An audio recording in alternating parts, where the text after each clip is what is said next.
Welcome to Comics Bazaar, the channel of comics commentary and arcana. This video features the Punisher War Journal number 17, cover dated April 1990. This is a really moody cover by Jim Lee. He's penciling and inking the cover here, and the cover caption indicates where the location is. The Punisher takes a vacation and Hawaii will never be the same. Very nice inking techniques that Jim Lee is trying out here on the cover, indicating texture here for these stone idols behind the Punisher. Really like the way he's drawn in the rushes and reeds as well, and the indication of the rain falling in the river or pond that he is standing in, and looking very menacing indeed with that huge gun. So what a great cover. Like the designs for the idol faces as well. Very good stuff. Let's open this one up to the first page. So things begin with a bang or a kablam, and it's the Punisher's War Journal. So what's he writing in his journal? Every day, on the average, dozens of planes fly into Florida airfields carved out of remote areas like these mangrove swamps. They fly low to avoid radar detection. They bring in drugs and misery from countries south of the border. Look at this thing pointing up towards the plane. I'm here to knock the averages down a bit as he launches what turns out to be a heat-seeking rocket that takes out one of the jet's engines. Yeah, that's a hell of an opening. Good use of screen tone there as well in the background. Let's see what we have when turning the page. Big splash image of the Punisher there, looking up at the effects of his handiwork, and another interesting use of a little screen tone there as well for the smoke emerging from the muzzle of that rocket launcher. The heat seeker only took out one engine, he says.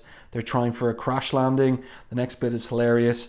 If they're lucky, they'll die on impact. If they're not, I'll be there soon. So the title of the story is Tropical Trouble, and the creative team, Carl Potts writer, Jim Lee penciler, Al Milgrom again returning to ink Jim Lee, and Don Hudson doing background inks as well. Rick Parker on the letters, and Gregory Wright as ever the colorist on this title. So that's a really nice perspective shot there on the Punisher. Really foregrounds that huge skull logo on his chest, and now he's pulled out a knife and he's going after any survivors that there might be from the plane crash, and indeed there are 3 of them. The pilot is banged up inside, and one of the men says, we can't hang around here waiting for the DEA to show up. He'd just slow us down anyway. And one of the underlings protests, but the boss guy says, you're right, Roger, we can't leave him like this. He might talk. So ruthlessly, in cold blood, he shoots his compatriot, the pilot. And now they've been walking for hours in the mangrove swamp, and they're beginning to lose their sense of direction. And now they start hearing things as well. So the leader guy says, shut up and calm down. I don't need any hysterical types to make myself clear. Another good use of the screen tone there. I like the double lighting on his face as well. And Jim Lee in this particular issue coming up with some nice designs for different physical types, anatomies, facial features and types, really being inventive with the different kinds of looks and faces that characters have, because later in his career maybe he garnered a reputation a bit like John Byrne for always drawing the same looking face, something more like Frank Castle's. But these are interesting, diverse looking characters, and there's more of them in the backgrounds as well. So Jim Lee in this early phase of his career, quite inventive regarding his drawing and trying different things out. Alright, so let's get past the advertisements, continue with the story. Of course they're being stalked in the swamp by the Punisher, grabs one of them from behind. His compatriot notices that he's missing, and now we see the Punisher logo in the background. The leader guy says, what's that? Whatever it is, I just nailed it good. But then he sees it again coming after him. So he's running through the swamp. This is a really nice sequence here. I like the layout decision to vary the size of the panels. So we start small, getting bigger, and then as big as this one over here. And we see the guy tripping over. He breaks his ankle and he's looking up from the ground of the swamp. And who does he see? except for Frank Castle. And what he's done is he's taken off his top and he's used the logo and the Kevlar behind it as a target to draw fire from him himself. So it was all a strategy, a jungle strategy by Frank. And there in the background, you've got the guys, two compatriots strung up, and it looks like they've been shot. Like this guy looks like he's been shot in the chest as well. Yeah, this is really good stuff, and he's got a torch there stuck on the ground too. Nice angle shot here from behind the leader guy, looking towards Frank. That's some really good work by Jim Lee. So the guy starts bargaining with the Punisher, saying he's got a suitcase full of coke, but of course we know what the Punisher's reaction to that is going to be. So he fires away using his Uzi, blasts through that suitcase, and the coke goes everywhere. Next of all, the guy says, "You can have my shoulder bag." So what's in the shoulder bag? It's almost $250,000. So Punisher doesn't look like he is interested in any way, shape or form in that. He puts in a new magazine into his Uzi. The guy's begging there, and Punisher says, "Your kind killed my wife and kids. I'm just paying a debt." So the guy protests, "I never killed any kids. Why pick on me?" And Punisher explains, "I backtracked from a New York crack house. Just your luck. You were the source." So he shoots him in the, looks like in the other knee maybe, or leg. So the guy's got a broken ankle, and his other leg is shot. Punisher walks away. The guy realizes he's helpless. There's sounds in the swamp. We see the alligators here. His cries will summon all the company he needs, says Punisher as he walks away with that grim look on his face. Great lighting there as well. Rim lighting around the edges of his costume. He's put his top back on. The cash should cover my trip's expenses. That is hilarious. That is really, really good stuff. I really like the dark humor in the Punisher comics, like What's Possible. Like Garth Ennis does it very well, but Carl Potts does a good job too. And then this is a very interesting layout here. So we've got a 16 panel grid. This is the kind of thing that Frank Miller would do. And we know that Jim Lee was a big fan of Frank Miller, especially Dark Knight Returns. So I reckon it's he's drawing on that aspect of Miller's work, the 16 panel grid. But it's also because there's a lot going on in this little scene. There's a family. They have this book. This book is going to feature throughout the comic Hawaii off the beaten track. And they're hiking in the mountains. And then, unfortunately, the mother hits a tripwire. And look at this vicious looking trap that just catches her right in the stomach and pins her to a tree. And then we have these guys in silhouette toting guns. They shoot down the father mercilessly. The daughter there is crying out and her mother tells her to run. And then the mother is here hit with the back of the rifle there, and the child runs off. Borderless panel. That's really good stuff. An absolutely brutal scene. And you know that you see something like this in a Punisher comic, the Punisher is going to end up going to Hawaii, yes? But here's the interesting little twist in terms of the identity of that girl. The scene switches to New Jersey, a warehouse that is a base for the Punisher and his aide, Microchip. Microchip is off to a computer seminar, and just as he's running out the door, the phone rings and he picks it up. He decides he'll pick it up, and it turns out to be a collect call from Tracy Wiggins, which he takes. Because we're wondering, like, how does he, like, who is Tracy Wiggins to him, and who is she anyway? She's the girl that we just saw in Hawaii, and he's her uncle. So that really is interesting.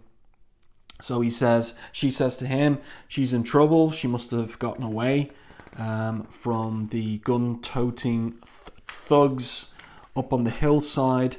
And then the scene switches, this is a little bit surprising, to northern Japan.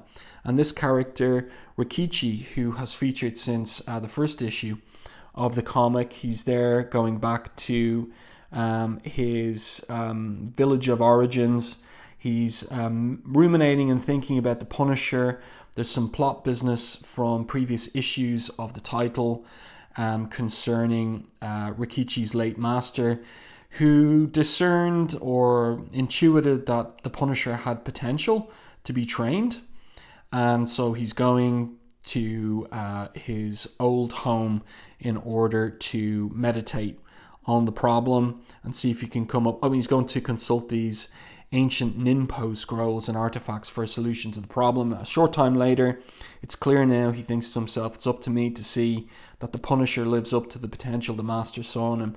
So this is really interesting. It's nice work on this particular page in terms of drawing this, what would we say, like a rural village in northern Japan.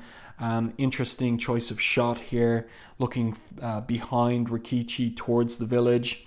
It's good stuff from Jim Lee, really showing his skill level in terms of his ability to draw pretty much anything at this point in his career.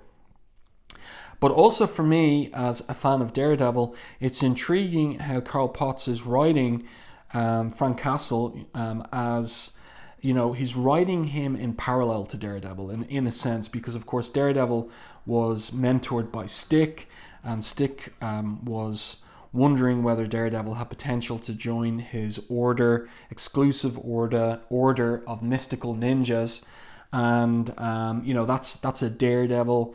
That's part of the Daredevil mythos established by Frank Miller, and Carl Potts kind of suggesting something comparable might be possible for Frank Castle as well. I find that very intriguing. And then speaking of Frank Castle and the Punisher, he returns to New Jersey and he checks the answer phone. He sees that Microchip isn't there and that he must have left in a hurry. And then he checks the answering machine and he realizes that Micro's not equipped to handle this. He figures out that Micro must have gone to Hawaii. He's probably walking right into a trap. Time for another trip to the tropics. Okay, so tropical trouble indeed. And then this is really intriguing. Like I was saying, Carl Potts kind of shadowing the Daredevil mythos here, because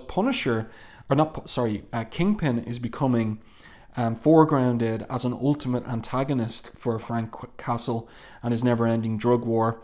And Kingpin here seems to have called one of his underlings and a ranger. He says to him, "I've not been happy with the reliability and longevity of my recent string of assassins.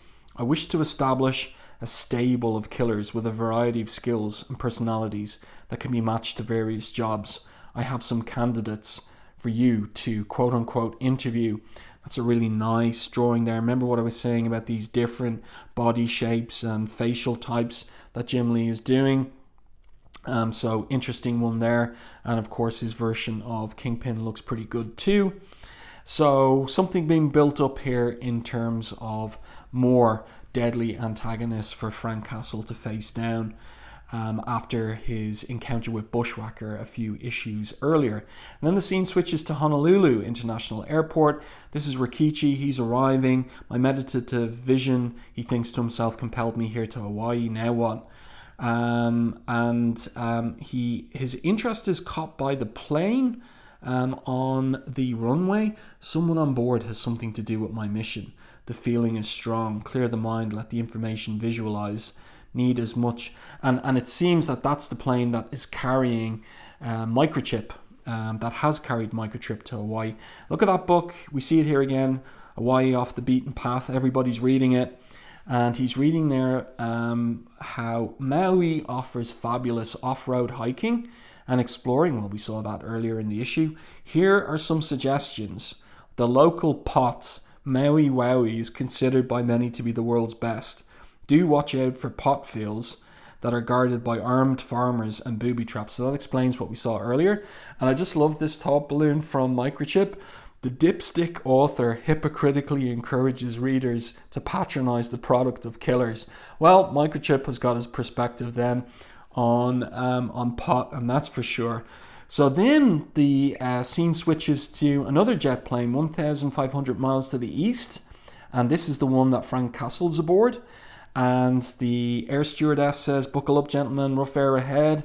So let's turn the page. And there's a bit of a surprise here. And also the fact, why is Frank sweating there?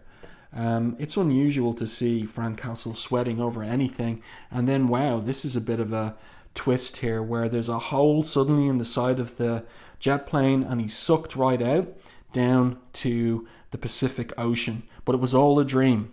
must have dozed off and had a bad dream. So the air stewardess says that she'll get him some water. Think about this. This is a really well drawn interior of an airplane cabin. So Lee really doing his work here must have had what they call a good morgue file, a good file of photo reference for the period, like everything would have been physical, or had access to a library or a couple of libraries with good photo reference, because he really does a good job on all of these things. So what's going on here with Frank? Slipping, let defenses down. He thinks to himself, the Florida trip and this marathon flying have left me exhausted and wound up. So some realism here. Frank Castle is a really tough guy, but he's human after all, and he's been pushing himself hard. Got to relax, divert my mind. So he picks up that book again, Hawaii Off the Beaten Trail. Maybe reading some Hawaiian history will do the trick. So this is a device whereby Karl Potts can show us his own research about Hawaii, and this rather gruesome story about James Cook, the English explorer and sailor who discovered the Hawaiian Islands in 1778. At first, the natives thought Cook was one of their gods. The Hawaiians reacted negatively when Cook's mortal nature eventually became evident. Cook was killed, dismembered, and eaten after a series of mishaps between Cook's crew and the disillusioned natives. So that's rather macabre. Talk about, he's trying to relax and divert his mind. And then when he reads, the first thing he reads is this gruesome story of cannibalism. That's kind of hilarious. And I think not intentional on Karl Potts' part. But anyway, good stuff. And again, just look at Jim Lee's versatility in terms of his art there. He's drawing what would you say, like an 18th century sailing ship there. And also then down here, like a modern day harbor as well. It's really, really great skills that he's showing here, and an ability to draw anything at all that he might be tasked with.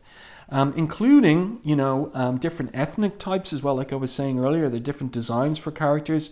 So Rikichi here is going in search of a big kahuna, like a magic man, and he encounters this Hawaiian woman here, and he's she says to him, the kahuna does not receive uninvited callers, sir. So he decides he'll use some hypnotism on her. He says, now tell me where I can find the great kahuna. And she just starts laughing. You're pretty good outsider, she says, but your powers won't work on a kahuna of the highest order. And then she introduces herself. My name's Edith. I'm the one you seek. Try not to be embarrassed. So that's a twist. Like, he was expecting the magic man to be precisely that, a male, and it's not. But look at the way that Lee draws her particular ethnic features as well. It's very realistic. And again, he's probably looking at photo reference. And again, it just shows his versatility in terms of his ability to draw different body types and different facial features and physiognomies. So they walk away and she says, I can sense that you're no threat, more of a kindred spirit. Come to my home and tell me why you've sought me out. And he says to her, it has to do with water, even as we see the stream cascading over these volcanic rocks out to the ocean. And now we pick up with Frank again. So we're going to get action in the last third of this issue. Micro's answering machine tape stated where the meeting point is. Micro has to drive to the area. I can beat him to the 6 p.m. meeting by hopping this chopper. I'll have the pilot set me down a mile from the spot in case the bad guys already have the area under surveillance. So Micro, I think I missed a page earlier. I think I missed a page. Yes, I missed these pages. Oh, pardon me.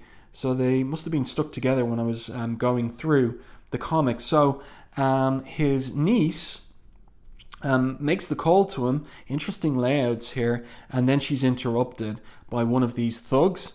And he says that if Uncle Bert wants to see his niece again, he'll meet them tomorrow noon at Black Rock Point with 100,000 in cash.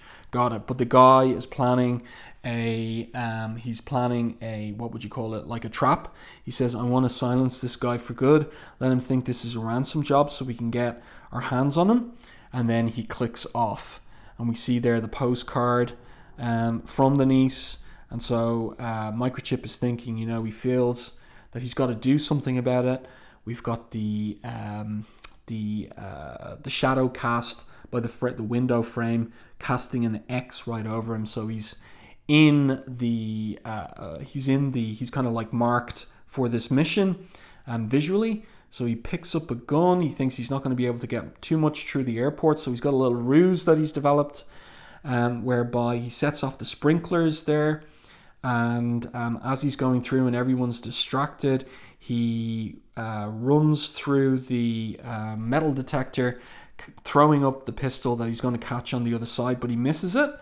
And one of the airport police is there. Hey, you down there, need any help? No, okay, I'm okay, thanks. So the guy never saw the gun. So that's how you get a gun through airport security, right? But yeah, very good couple of pages. I'm glad I remembered to go back and check them out. So let's pick up again with the Punisher. Here he is. He's hopping aboard a chopper. I can beat him to the 6 p.m. meeting by hopping this chopper. I'll have the pilot set me down a mile from the spot in case the bad guys already have the area under surveillance. So of course, Punisher astute in terms of what might be going on, setting up a trap for Microchip. And it's hilarious, the Hawaiian shirt that he's wearing there as well, because we don't often see the Punisher in civilian gear. So 40 minutes later, looks like the heavies have the whole area covered. He thinks, only weapon I could sneak through security was this collapsible plastic crossbow. So yeah, so the Punisher didn't get anything really through airport security because he didn't have Microchip's wiles and gizmo that he used in order to set off the airport sprinklers. So there is surveillance going on. There's the point for the handover of the 100,000 and Microchip's niece, and also the trap, of course. And so it's all being surveilled by the thugs.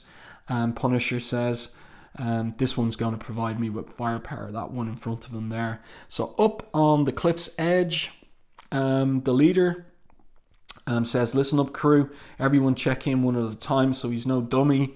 So they're all calling in that they're in their points of surveillance. And again, you get to see these different facial types that Jim Lee can draw. It's good stuff. And of course, Winston is the one that the Punisher is just taken out there. So he's not going to call in. And well, he has a go right here moving in now. And they twig that it doesn't sound like Winston. And some of the guys, they're scanning around with their field glasses in order to see, can they spot the guy who's taken out Winston, because they don't know it's the Punisher. And one of them says, I can't spot him. That's because you're looking the wrong way. And Punisher just blasts them from behind. That's brutal. Like the just dark humor of him saying, you're looking the wrong way, suckers. And then, as I said, he blasts them. I could smell these two from their cigarettes. It's a filthy, deadly habit. It's just, he never misses an opportunity for, a critical moral comment. No time to track down the other lookouts. He says, if I'm going to beat Micro, got to make a beeline for the girl. Okay, so his mind is on the mission now. And up on top of the cliff, the lads realize someone's shooting, find out what's going on down there, and the leader says, who's shooting? You got a clear target, speak up. So Punisher here, he has a telescopic lens, but he says, it'd be nice to pick off the goons holding the girl at the top of the rock, but even with a scaled down roller lock delay, the H&K's accuracy can't be trusted, could hit the girl. So he can't take them out from that distance. So he's going to have to climb up there. Fastest ways across the open beach. So this is all procedural stuff, but I'm going to be a target in a shooting gallery. So he runs for it, and they miss him, of course. And then he starts firing back at them. I can make them duck long enough to make my move. So they're keeping down to avoid those shots. Meanwhile, the lads up on the cliff's edge, they can't see the Punisher. There's no one there. We saw him, says one of them. Sounds like he's out of ammo. And what was the Punisher doing? Sneaky Punisher. He was swimming upstream just like a salmon. So he hits them from behind again with that collapsible plastic crossbow. So that comes in handy now. Takes the first guy out. I'm on the second guy before he can get a bead, so he must have moved really, really fast. Knocks him out, and then he kicks him in the head, hurt his neck go, whack, crack. So brutal stuff. Punisher doesn't take prisoners. All right, back in business. So he's getting ready to roll, and he's still wearing the headpiece as well, so you can hear the lads communicating with each other. It's good stuff. And now Microchip, remember him? So he's arriving for the meat as well. He's got the $100,000 there in a shoulder bag. Barely made it in time. Road ends here. All this foliage. Which way is it to the meeting spot? Got him. And then we switch to, oh yeah, so we've got like double. We've got a double kind of parallel scene going on here with Microchip and Punisher. Punisher's going up to the top of the cliff's edge, trying to make it up to the top. And one of these bullets sets off, like hits the rock and gets some rock dust in Punisher's eyes, so he can't see. He's blinded temporarily. Microchip hears the shots, thinks about his niece, and Punisher now is in the telescopic sights of this particular goon. And he asks his leader, what do you want me to do? And here's our cliffhanger ending to this issue. Give him lead poisoning. So it's good stuff. This is a really nice page as well. Really like that upshot there on Microchip's head. And also a little detail like he's sweating, like from the effort and probably the anxiety of trying to get up there for the meet in time and all the rest of it. It's really, really good stuff. So this is part one of a 3-part story, and it's Jim Lee's swan song on Punisher War Journal. And there you go. So there's one of these pages from Elliot Orr Brown featuring this P10 handgun. And there you go. There's no letters page in this particular issue. Well, I do hope that you enjoyed this review and commentary on the Punisher War Journal number 17. Let me know your thoughts on this in the comment section to the video. If you enjoyed my review, please like the video and share it in YouTube. It really does help the channel. If you haven't done so already, subscribe to the channel and stay tuned for more content like this.